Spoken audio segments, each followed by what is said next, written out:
En esta imagen podemos ver a Martina comiendo un helado en compañía de su mejor amiga y detrás de ellas va el exnovio de Martina. Y en la siguiente imagen podemos ver a este joven un tanto preocupado.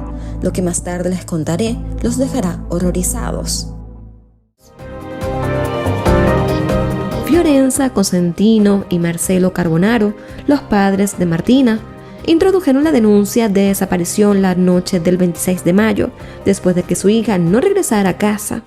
Los padres dijeron que Martina salió durante la tarde para comer un helado con una amiga y que alrededor de las 8:30 de la noche, Enza la llamó para avisarle que le estaban esperando para cenar, pero Martina respondió al teléfono y le dijo que ya estaba por regresar a casa.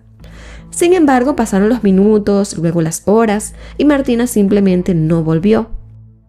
Su mamá volvió a hacerle otra llamada alrededor de media hora después y su celular ya estaba apagado. Enza y Marcelo se comunicaron con la amiga de Martina para saber si aún estaba con ella, pero la chica les dijo que ella se había ido un tiempo antes a su casa y que Martina se quedó con su exnovio Alessio Tusi, de 19 años. Los padres de Martina conocían a Alessio y a su familia, por lo que se comunicaron con ellos para saber si Martina estaba con ellos. Alessio les dijo que había estado brevemente con Martina esa noche, pero que después se fueron por separado. Temiendo que pudiera haberle pasado algo malo en el camino de regreso a casa, los familiares y amigos de Martina, junto a las autoridades locales, comenzaron su búsqueda y publicaron su desaparición en redes sociales, donde pidieron a cualquier persona que tuviera alguna información que se comunicara con ellos. Lo primero que encontraron las autoridades fueron los lentes de Martina con manchas de sangre y una piedra ensangrentada. Tras una búsqueda exhaustiva cerca del lugar donde se encontraron los lentes, las autoridades encontraron el cuerpo de Martina oculto entre escombros dentro de un armario en un departamento abandonado. El examen forense preliminar del cuerpo determinó que la adolescente había recibido una serie de golpes con una piedra en varias zonas de su cuerpo, pero principalmente en su cabeza.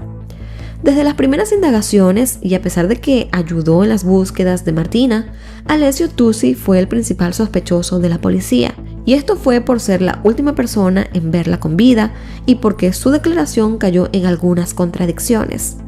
Alessio fue sometido entonces a un extenso interrogatorio durante varias horas, donde el joven terminó confesando el crimen.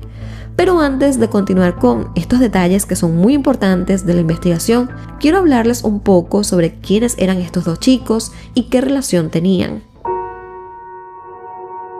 Martina era hija única del matrimonio entre Fiorenza y Marcelo. Sus compañeros de escuela y maestros la describieron como una estudiante destacada, con una personalidad alegre y soñadora. Según llegó a comentarle sus allegados, ella quería ser policía o chef.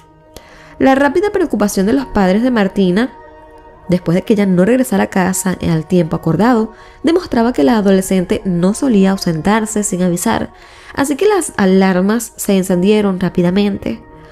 Por otro lado, Alessio era hijo de Santa, Ambrosio y Domenico Tusi.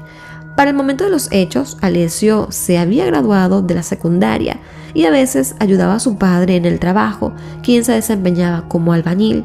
Los padres de ambos chicos eran vecinos y amigos, por lo que tenían cierta cercanía y confianza, y no se opusieron cuando comenzaron una relación. A pesar de la diferencia de edad, los padres de Alessio afirmaron que querían a Martina como a su propia hija. Cuando Martina tenía 12 años y Alessio 16, ellos se comprometieron, por así decirlo. Y lo digo de esta manera porque, por lo que he podido entender del caso, el chico le dio como un anillo de promesa a Martina. Y esto fue frente a los padres de su novia y al parecer frente a sus propios padres. Alessio actuaba como un chico amable, respetuoso, amoroso con Martina. Sin embargo, después del crimen, los padres se enteraron de la horrible realidad. Las amigas de Martina contaron que Alessio era sumamente posesivo, es decir, todo lo contrario a lo que él aparentaba.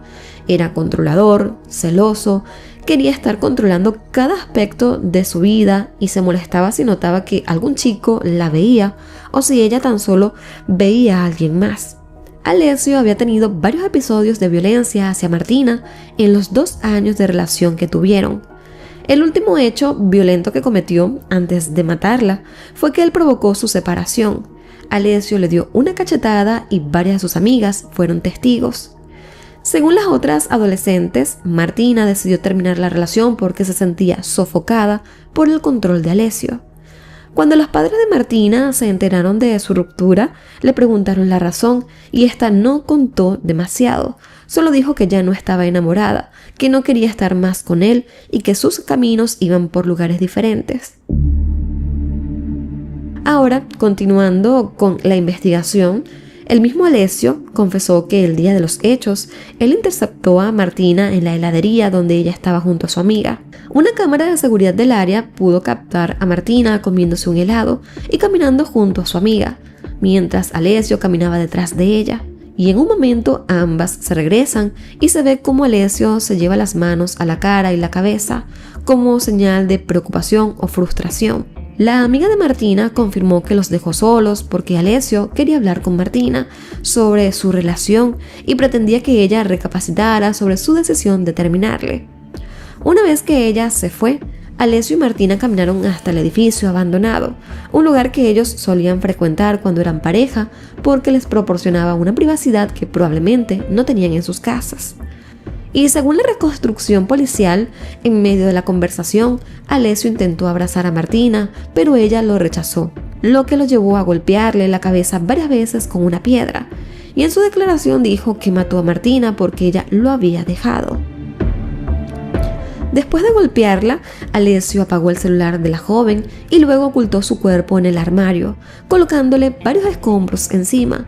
Además, tomó sus gafas y la piedra con la que la golpeó y las arrojó a una zona cercana.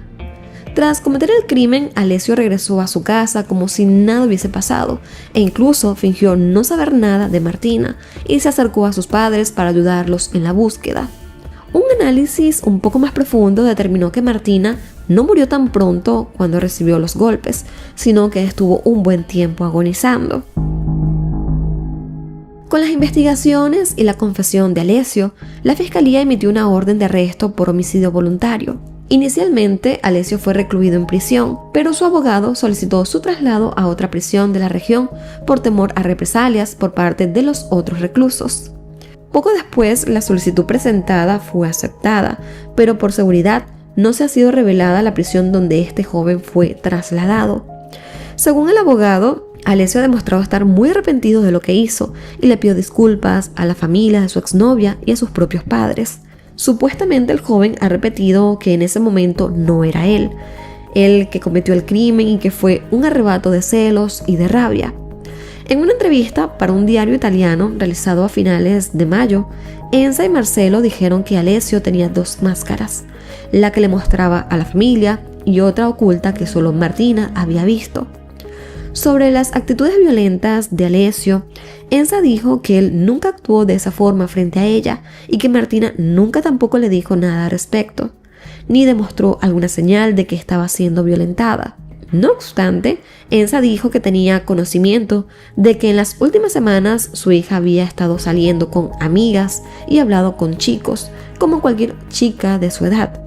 Añadió que en algún momento Alessio comentó que Martina lo había engañado y que se sentía traicionado, pero que al mismo tiempo no le importaba que ella estuviera saliendo con otros chicos y que lo superaría.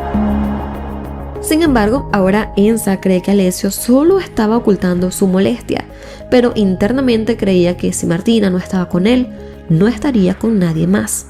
Los padres de Martina han sido bastante abiertos con los medios de comunicación, prácticamente desde el primer momento en el que denunciaron su desaparición, y esto ha sido objeto de muchas críticas en redes sociales, ya que hay muchas personas que consideran que no parecen estar tristes por la muerte de su hija, porque hablan con mucha tranquilidad en los medios.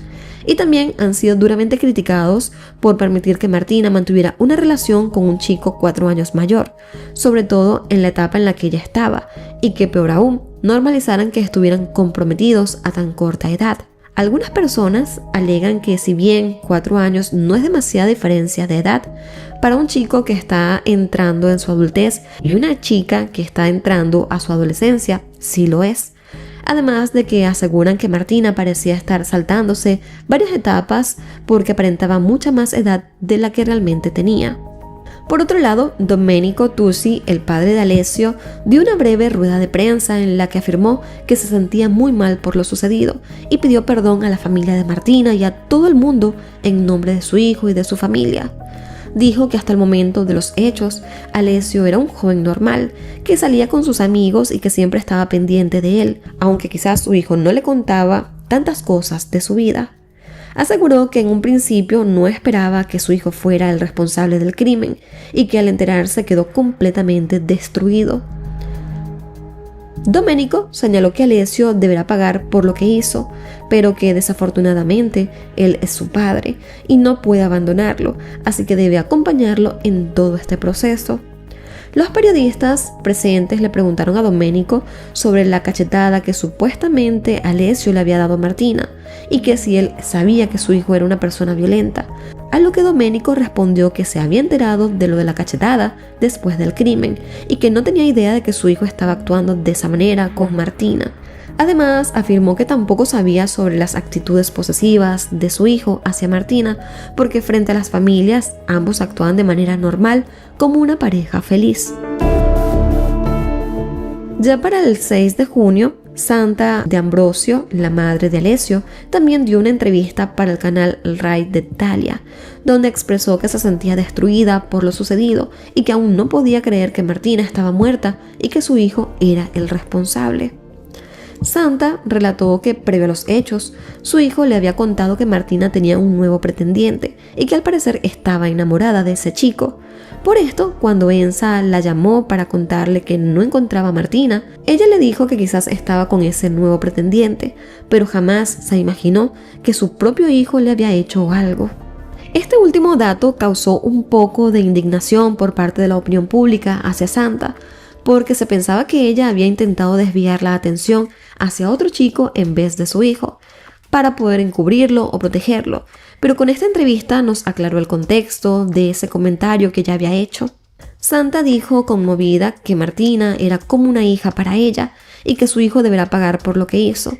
Incluso aseguró que no lo había visitado en la cárcel desde que fue arrestado y que siente que está viviendo una pesadilla.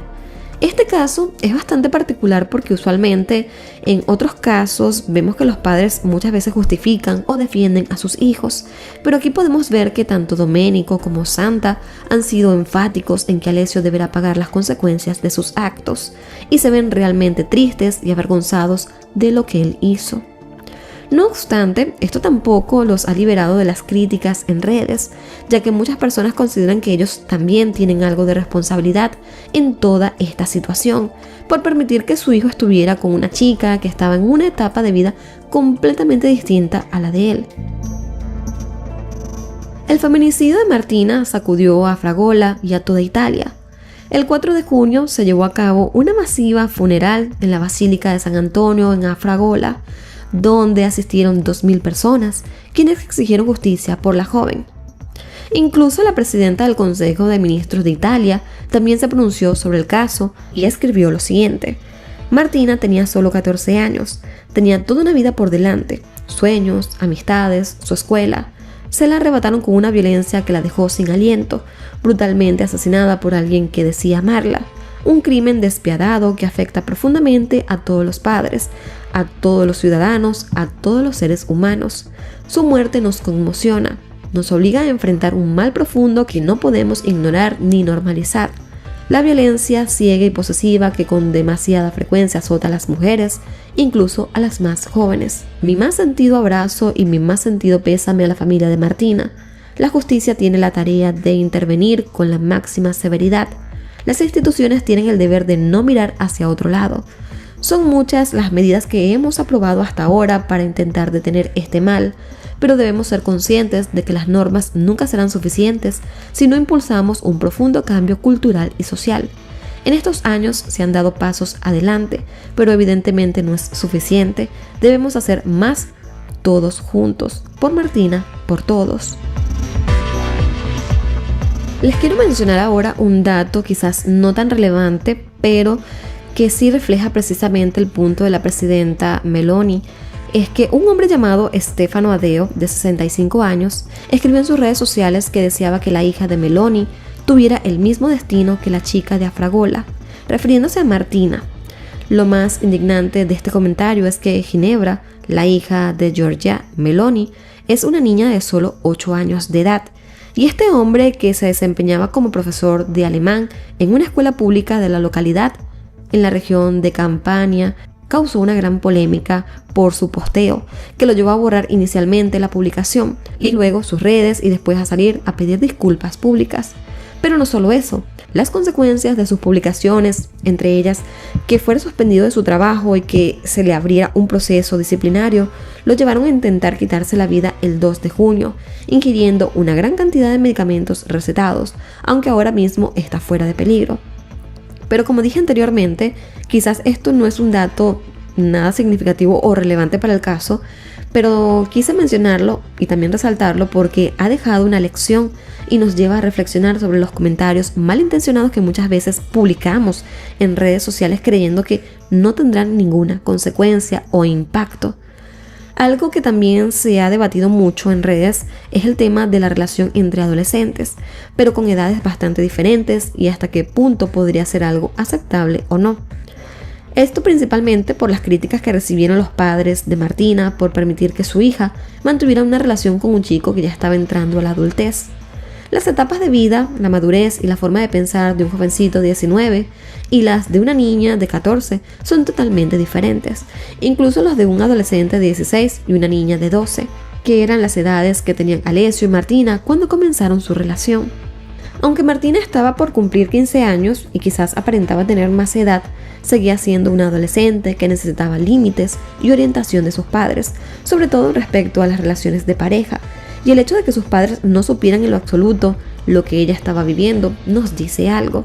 Y más aún, el hecho de que aceptaran y normalizaran que su hija de 12 años pudiera, digamos, y que comprometerse con su novio de 16 refleja un problema quizás cultural o social. Porque cabe destacar nuevamente que los padres fueron los que mencionaron esto en las entrevistas sin ningún problema, como lo más normal del mundo.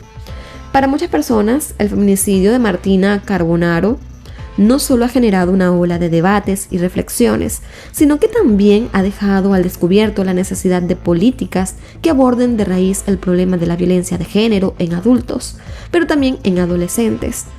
Según estadísticas, más del 60% de las adolescentes han sufrido violencia psicológica, verbal o digital, y casi el 40% ha percibido conductas controladoras en sus parejas.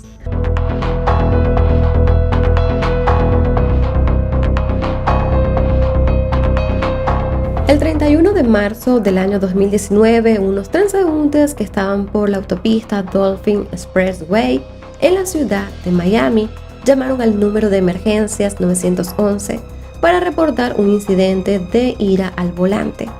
Según los testigos, unos hombres que iban en 2 vehículos diferentes tuvieron un altercado en la intersección de la avenida 27 y la calle 14, cuando uno de los sujetos que iba en una camioneta roja golpeó a un hombre, el cual cayó al suelo y quedó inconsciente. Un hombre que estaba en una gasolinera logró anotar la matrícula y tomar fotos del auto en cuestión, el cual se había ido a toda velocidad de la escena. Mientras tanto, el sujeto que yacía en el suelo seguía inconsciente, por lo que fue trasladado a un hospital cercano. Posteriormente fue identificado como Juan Ricardo Hernández, de 63 años y de origen cubano. Horas después, las autoridades pudieron rastrear la camioneta roja involucrada en el hecho, y a través de unas cámaras de seguridad, el dueño del auto y su acompañante fueron arrestados dentro del Aeropuerto Internacional de Miami. Para sorpresa de muchos, una de las personas involucradas era el actor mexicano Pablo Lai, de 32 años. Pablo fue detenido junto a su cuñado Lucas Delfino, quien conducía el auto. Mientras se llevaban a cabo las investigaciones, ambos fueron enviados a la comisaría para declarar. Según el relato de Pablo y Lucas, el hombre del otro auto aprovechó que el semáforo estaba en rojo para bajarse de su auto y caminar hasta ellos para insultarlos y golpear la ventana, lo que provocó una discusión y posteriormente una pelea. Pablo aseguró que el sujeto tenía una actitud bastante violenta y que debido a que él estaba con su familia en el auto, se sentía muy amenazado y temía por su vida y la de su familia, así que solo se defendió de este hombre que los estaba agrediendo. Al parecer, para Pablo y Lucas, la situación era algo confusa, porque no conocían a Juan Ricardo. Él solo paró su auto detrás de ellos y se bajó para confrontarlos por una infracción que Lucas había cometido varias cuadras antes. Pero antes de seguir con los detalles de este caso, me gustaría hablarles también más sobre Pablo, quién era él y todo lo que está en su entorno. Cabe resaltar que tampoco es que hay mucha información sobre él o sobre su vida privada, y en realidad casi todo lo que se conoce es sobre su vida como actor en México. Poco antes de los hechos, su carrera estaba apenas como, digamos, empezando a despegar, y ahora con lo que ocurrió en este caso, pues se dio mucho más a conocer, pero de la manera pues negativa. Pablo Lay López nació el 18 de noviembre de 1986 en Mazatlán, Sinaloa. Él estaba casado con Ana Araujo y juntos tenían 2 hijos. Tanto Ana como los 2 niños estaban en la camioneta el día del altercado. La carrera actoral de Pablo comenzó en el año 2006, cuando participó en la telenovela juvenil Código Postal, con el papel de Manuel. Poco a poco fue obteniendo más papeles en telenovelas mexicanas, pero fue en el 2009 cuando participó en una telenovela de Televisa llamada Verano de Amor. Con los años siguió participando en varias telenovelas y en el 2014 obtuvo su primer protagónico junto a la actriz Michelle Renaud en la telenovela La Sombra del Pasado. Otras novelas en las que él apareció fue Corazón que Miente, Mi Adorable Maldición, Cachito de Cielo, y además participó en la telenovela Una Familia con Suerte y la serie Érase una vez. La carrera de Pablo era bastante conocida en México, pero no había trascendido mucho internacionalmente. Sin embargo, justo en el 2019 se estrenaron 2 producciones de talla internacional donde él era protagonista. La película era Mis Reyes versus Godínez, que se estrenó en enero del año 2019, y la serie se llama Yankee, la cual se estrenó en junio de ese año y no obtuvo ningún tipo de publicidad o promoción debido al proceso judicial que estaba atravesando Pablo en ese momento. Ambas se pueden encontrar en la plataforma de Netflix y evidentemente estos protagónicos le estaban abriendo las puertas al mundo de las plataformas de streaming y a las producciones internacionales, pero su vida cambió por completo a raíz de este incidente. Siguiendo con la línea de investigación del caso, la policía encontró varias cámaras de seguridad que registraron gran parte de lo ocurrido, pero había una en específico, que estaba ubicada en una gasolinera, que grabó el momento exacto en el que sucedió pues la agresión. También tenían las declaraciones de algunos testigos oculares de los hechos y de los propios involucrados. En este caso, Pablo y Lucas. Todo esto ayudó a que se conociera lo que realmente había sucedido. Pablo se encontraba en la ciudad de Miami para pasar unas breves vacaciones con su familia. Ese día, 31 de marzo del 2019, se dirigía al Aeropuerto Internacional de Miami junto a su familia para regresar a México. Lucas era el conductor de la camioneta y mientras iba por la autopista cometió una infracción. En una intersección, Lucas dio un giro en U y le cerró la vía a Juan Ricardo Hernández, quien venía detrás de ellos. Al parecer, esto enfureció al hombre, quien decidió dar el giro en U en una intersección y seguirlos. En el siguiente semáforo, que tocó en rojo, Juan Ricardo aprovechó para estacionarse detrás de la camioneta donde iba Lucas, Pablo y su familia. Este se bajó de su auto, se acercó al de ellos y comenzó a golpear la ventana para insultarlos por haberle cortado el paso con la intersección anterior. Lucas reaccionó a los insultos de Juan Ricardo y se bajó de la camioneta para discutir con él, pero al bajarse no se fijó que había dejado la camioneta encendida y sin pasar el freno, por lo que cuando él se bajó, esta se estaba yendo hacia adelante. Según el testimonio de Pablo, cuando vio que la camioneta estaba en marcha, intentó ubicar el freno de mano, pero esta no tenía. Luego intentó pisar el pedal, pero no podía lograrlo desde el asiento del copiloto. Después intentó mover la palanca a P, pero estaba trancada. En medio de la desesperación, lo que hizo fue bajarse del auto para subirse al asiento del piloto, mientras Lucas seguía discutiendo con Juan Ricardo. Pero tan pronto él se bajó, vio que Lucas retrocedió a la camioneta para frenarla, así que impulsivamente se fue hacia Juan Ricardo y le dio un puñetazo en la cara. Pero para que puedan entender un poco más a detalle lo que estoy tratando de describirles, les voy a colocar ahora el video y ustedes puedan verlo detalladamente.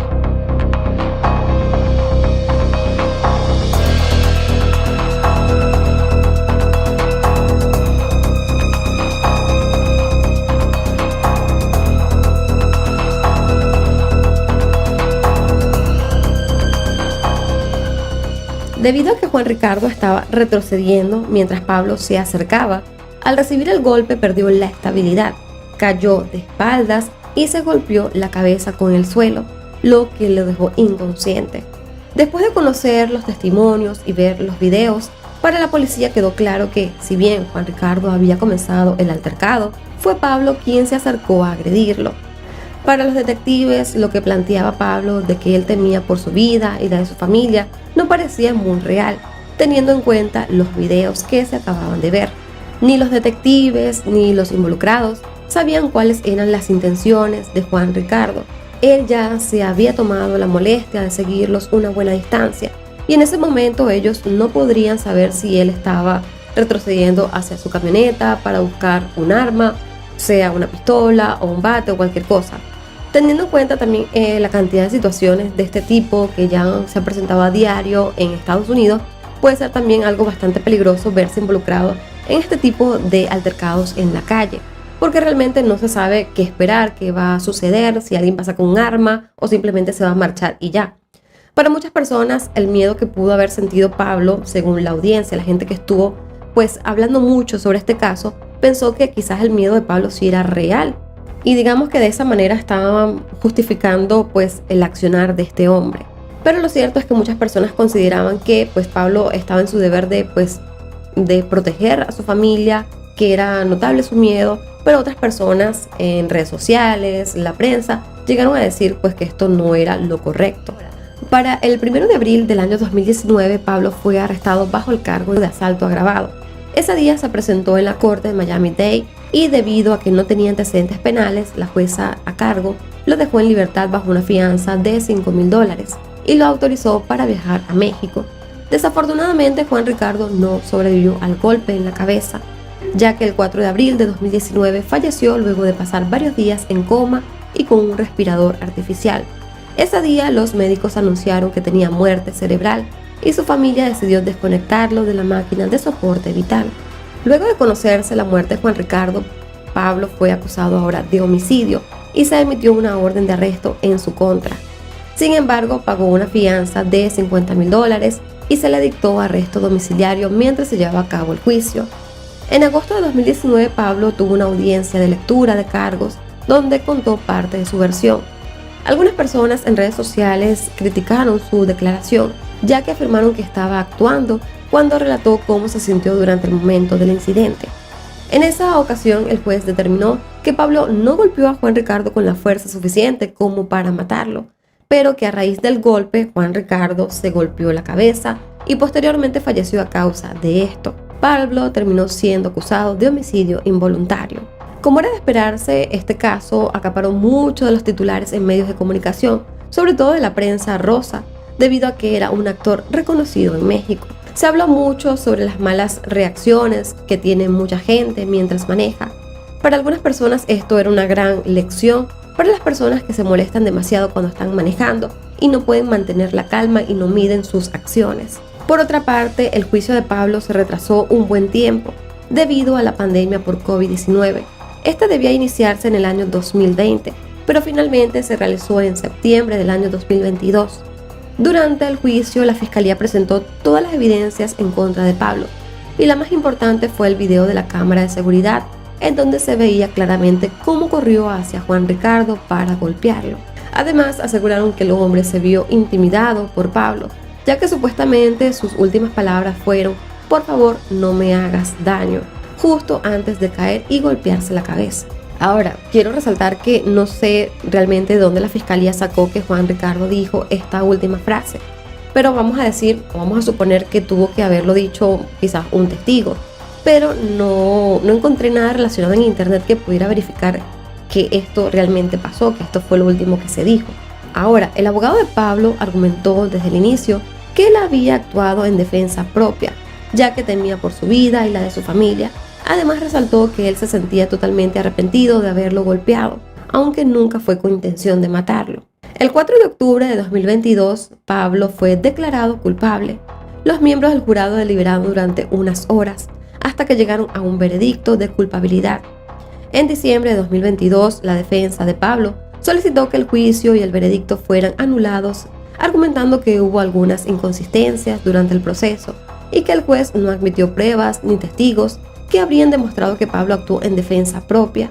En la audiencia de sentencia realizada el 3 de febrero de 2023, Pablo decidió declarar ante el juez y él dijo: "Esto es el resultado de algo que hice y que está conmigo siempre cuando voy a dormir. Nadie hubiera querido que esto ocurriera y nadie quiere una cosa como esta, algo que afecta en cuestión de segundos por un puño. ¿Qué le puedo decir de lo ocurrido? Lo siento, realmente lo siento desde el fondo de mi corazón. Sé que han perdido a alguien muy importante en su vida y sé que no puedo hacer nada para traerlo de vuelta. Lo siento mucho. Es la disculpa más sincera que he ofrecido en mi vida". Toda esta declaración que dio Pablo fue mientras él estaba también sollozando. Ahora, el cuñado de Pablo, Lucas Delfino, también habló en el estrado y le pidió perdón a la familia de Juan Ricardo, quienes se encontraban en la sala, aunque destacó nuevamente que tanto él como Pablo reaccionaron en defensa propia y con miedo a lo que pudiera hacer Juan Ricardo. Por su parte, el hijo de Juan Ricardo, de nombre Juan Hernández, le pidió a la jueza que sentenciara a Pablo a la pena máxima posible por el cargo que era acusado, que es de 15 años de prisión. Han sido 4 años muy duros. Mi padre era un señor que gozaba de buena salud. Nunca pensé que esto le podría suceder. Era un hombre de principios y era un hombre de promesas que cumplía. En el 2011 vino a este país y me hizo una promesa, que no me preocupara, que él me iba a traer a este país, y así lo cumplió. Por eso quiero que sepan que mi padre está muy orgulloso de que yo esté aquí representándolo a él y a nuestra familia. Por eso quiero pedirle a usted, su señoría, que al señor Pablo Light se le dé la pena máxima. La fiscalía argumentó que Pablo tenía la falta de responsabilidad, ya que él culpaba a la víctima de sus acciones. Los abogados de Pablo pidieron clemencia a la jueza, argumentando que él no tiene antecedentes penales y que todo ocurrió producto del miedo y de la necesidad de proteger a su familia. Así que pidieron una pena de 1 año y 1 día de prisión. Finalmente, el 3 de febrero de 2023, la jueza a cargo sentenció a Pablo a 5 años de prisión y 8 años de libertad condicional, además de estar obligado a hacer 500 horas de servicio comunitario y a asistir a varias clases para controlar su temperamento. Para establecer la sentencia, la jueza consideró la falta de antecedentes penales y el arrepentimiento de Pablo como 2 atenuantes. Luego de la sentencia, aseguró que era uno de los casos más difíciles que había tenido que atender y que solo quería imponer una sentencia justa. Luego de toda la polémica que se generó por este caso, han surgido varios rumores sobre la vida personal de Pablo, ya que su esposa, Ana Araujo, estuvo apoyándolo durante todo el proceso. Sin embargo, trascendió en los medios que estaban en proceso de divorcio y que la decisión fue tomada por él, ya que no quería que la vida de su esposa se viera estancada mientras él cumplía su condena de 5 años.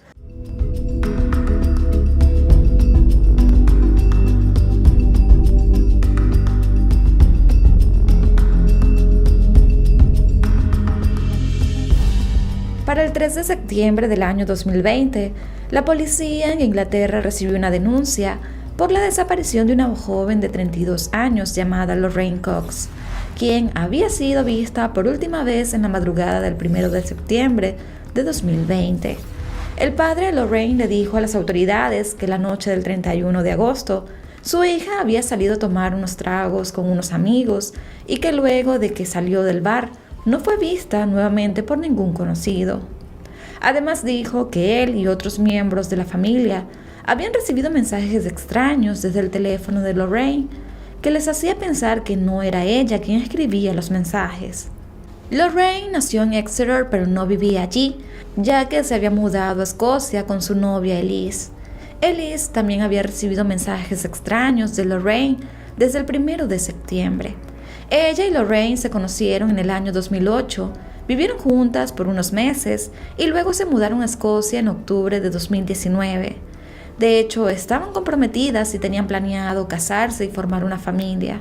Por otra parte, la familia de Lorraine la describe como una mujer bondadosa, amorosa, generosa, mientras que su novia Liz dijo que era su mejor amiga y el amor de su vida.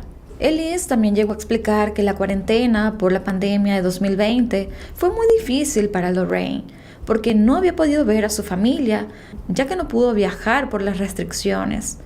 Y fue en agosto cuando Lorraine pudo viajar y estaba muy feliz y emocionada de ver a su familia. El 14 de agosto llegó a su ciudad natal, pero siempre mantuvo contacto con Elise, quien se quedó en Escocia. Entre los mensajes que la familia recibió del teléfono de Lorraine, habían algunos en los que ella decía que quería comenzar una nueva vida, alejada de todos, lo cual era sumamente extraño y absurdo. Las autoridades iniciaron la búsqueda de Lorraine y entrevistaron a los amigos con los que ella había salido la noche anterior. Todos coincidieron que la última vez que la vieron fue alrededor de la 1:30 de la madrugada, cuando se despidió para irse. Según sus amigos, Lorraine había tomado bastante y pese a que podía mantenerse de pie y caminar, estaba muy alcoholizada. Sin embargo, la vida de la familia de la joven cambió por completo cuando el 8 de septiembre de 2020 las autoridades encontraron partes de un cuerpo en los contenedores de basura de un restaurante de kebab en Forest Street. Y paralelo a esto, las autoridades encontraron otras partes de un cuerpo en un bosque de Newton, a las afueras de Exeter. Estos dos sitios quedaban a 9 kilómetros de distancia, unos 15 minutos en auto aproximadamente. La autopsia de los restos confirmaron que sí se trataba de Lorraine Cox, pero debido al nivel de descomposición no se pudo precisar datos como lo era la causa de su muerte. Al encontrar los restos en los contenedores de basura del restaurante, las autoridades de inmediato arrestaron a Ali, uno de los dueños y encargado del restaurante. Ali dijo que no tenía idea sobre estos hechos, ni sabía cómo ni por qué los restos de Lorraine aparecieron en sus contenedores.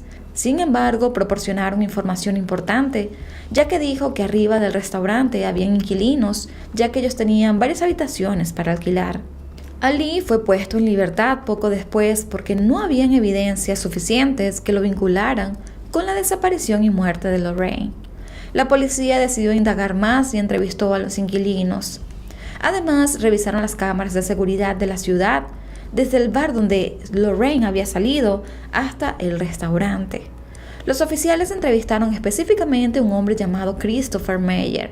Aunque su aspecto físico parecía ser de algún país de origen árabe, el hombre dijo que vivió en Alemania por un tiempo y que luego obtuvo el apellido Meyer en el año 2016.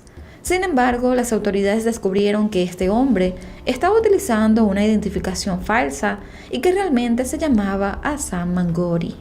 Hassan tenía 24 años y era de origen kurdo iraquí, al cual se le había negado su asilo en el Reino Unido en diciembre de 2018 y por ende estaba de manera ilegal en el país. Ali dijo que el jefe de Hassan fue quien le alquiló la habitación y que Hassan no tenía nada que ver con su restaurante, no trabajaba allí y que de hecho aseguró que tenía pocos meses viviendo allí y que solo los había visto un par de veces. Con respecto a los videos de cámaras de vigilancia, la policía pudo ver el recorrido de Lorraine por todas las calles de Exeter con dirección a su casa y detrás de ella estaba Sam siguiéndola en todo momento. Así fue por varios minutos hasta que en un momento Sam finalmente se acercó y comenzó a hablarle. Voy a estar colocando ciertos fragmentos de este video para que puedan entender más o menos visualmente cómo fue todo este recorrido. No se sabe por otra parte cómo, pero de alguna manera él como que la manipuló para caminar con él hasta el restaurante. Y esto se puede presenciar, se puede ver en estos videos.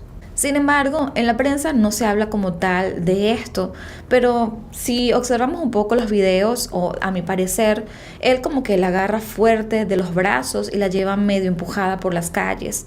No pareciera que ella se resistiera, evidentemente no se ve así, pero también es lógico que ella quizás no lo hiciera porque estaba bastante ebria y quizás era más fácil o más manipulable y que no se viese tan forzada cuando él caminaba a su lado. En las cámaras, la última vez que se ve a Lorraine es alrededor de las 2:45 de la madrugada, y esto fue afuera del Badroom Kebab, es decir, cerca del restaurante donde fue encontrado su cuerpo.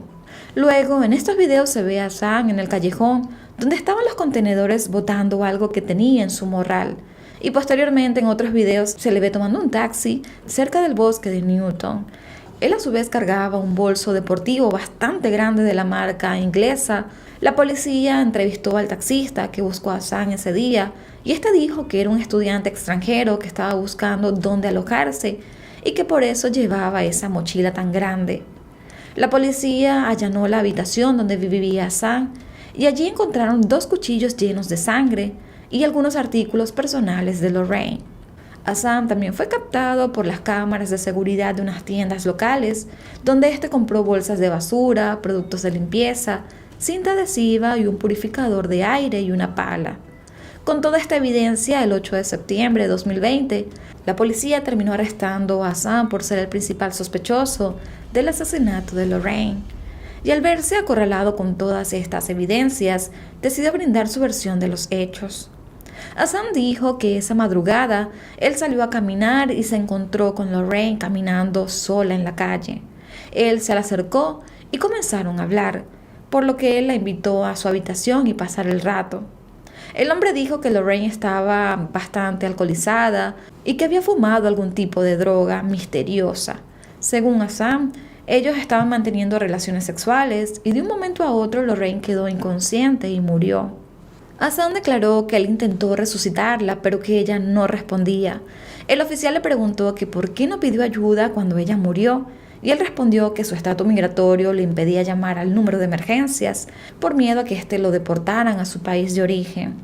En cambio, prefirió dejar el cuerpo de Lorraine por una semana en su departamento, y luego dijo que entró en pánico al ver que estaban buscándola y que el cuerpo se estaba descomponiendo rápidamente.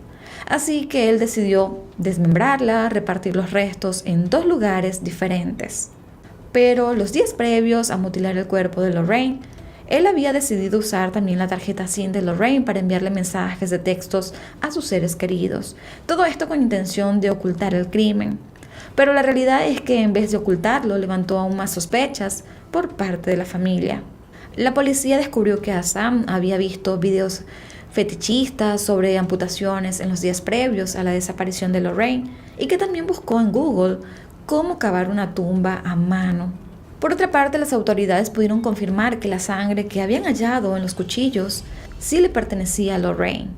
Hassan se terminó declarando culpable, pero solo de un cargo, y este fue por impedir el entierro de Lorraine, pero dijo que él no la había asesinado, ya que había muerto naturalmente. Su defensa terminó alegando que Lorraine sufría de diabetes y que probablemente esa había sido la razón de su muerte y que esto estuviese todo relacionado con su enfermedad, aunque la evidencia forense no pudo hallar una relación con su diabetes y su muerte. Por su parte, Hassan habló ante el tribunal y dijo que después de la muerte de Lorraine, él no pudo dormir durante 4 días, que fue un infierno para él y que se derrumbó por completo.